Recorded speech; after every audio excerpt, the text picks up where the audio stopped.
আজ বানিয়ে নিলাম বাটা মাছের ঝাল। রেসিপিটা কেমন হয়েছে দেখে অবশ্যই একটা কমেন্ট বক্সের মধ্যে জানাবেন। বাটা মাছের ঝাল বানিয়ে নেওয়ার জন্য এখানে 4 পিস বাটা মাছকে কেটে ধুয়ে পরিষ্কার করে এতে পরিমাণ মতো নুন হলুদ মাখিয়ে 10 মিনিটের জন্য রেস্টে রেখে দিয়েছি।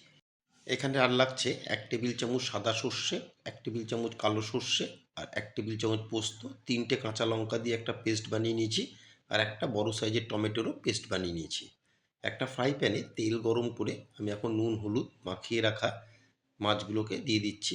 দিয়ে মাছগুলোকে উল্টে পাল্টে দুই দিকেই বেশ লালচে করে ভেজে নেব। এইভাবে উল্টে পাল্টে দুই দিকেই মাছগুলোকে লালচে করে ভেজে নিয়েছি। এখন ভেজে নেওয়া মাছগুলোকে তেল ঝরিয়ে একটা প্লেটে তুলে নিচ্ছি। ভেজে নেওয়া মাছ তুলে নিয়ে ওই তেলে আমি রান্নাটা করে নেব। ফোড়নে দিয়ে দিলাম 1/4 টেবিল চামচ কালো জিরে, দিয়ে ফোড়নকে নেড়ে চেড়ে 8 থেকে 10 সেকেন্ড একটু ভেজে নিয়ে এখন দিয়ে দিচ্ছি টমেটোর পেস্ট। দিয়ে টমেটোর পেস্টকে বেশ ভালো মতন কষিয়ে নেব যতক্ষণ না পর্যন্ত টমেটোর কাঁচা গন্ধটা যাচ্ছে।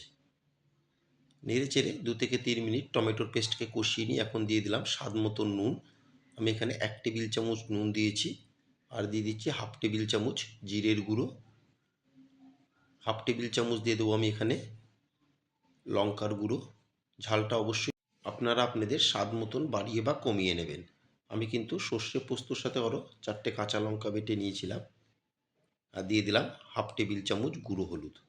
এবার সমস্ত মশলাকে খুব ভালো মতন মিশিয়ে গ্যাসের ফ্লেম মিডিয়ামে রেখে একটু সময় নিয়ে আমি মশলাকে কষিয়ে নিয়েছি। দেখুন কালারটাও কতটা সুন্দর এসেছে। মশলা থেকে তেল সেপারেট হওয়া শুরু হয়েছে। এই সময় আমি এতে দিয়ে দিলাম পরিমাণ মতন উষ্ণ গরম জল। আমি এখানে মেজারমেন্ট কাপের 1 কাপ দিয়েছিলাম জল।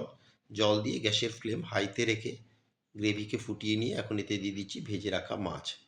মাছ দিয়ে মাছকে ভালো মতন উল্টে পাল্টে 1 থেকে 1.5 মিনিট রান্না করে নেব। গ্রেভির সাথে একবার খুব ভালো মতন মিশিয়ে মিনিট 2 রান্না করে এর মধ্যে দিয়ে দিচ্ছি সর্ষে আর পোস্তর পেস্ট। সর্ষে পোস্তর পেস্ট দিয়ে আরও 4 থেকে 5 মিনিট রান্না করে নিলেই তৈরি হয়ে যাবে বাটা মাছের ঝাল। সর্ষে পোস্তর পেস্টকে ভালো মতন মিশিয়ে এখন দিয়ে দিলাম উপর থেকে আরও 4টে চেরা কাঁচা লঙ্কা। গ্যাসের ফ্লেম মিডিয়ামে রেখে আরও 4 থেকে 5 মিনিট রান্না করে নিলাম। তৈরি হয়ে গেল বাটা মাছের ঝাল।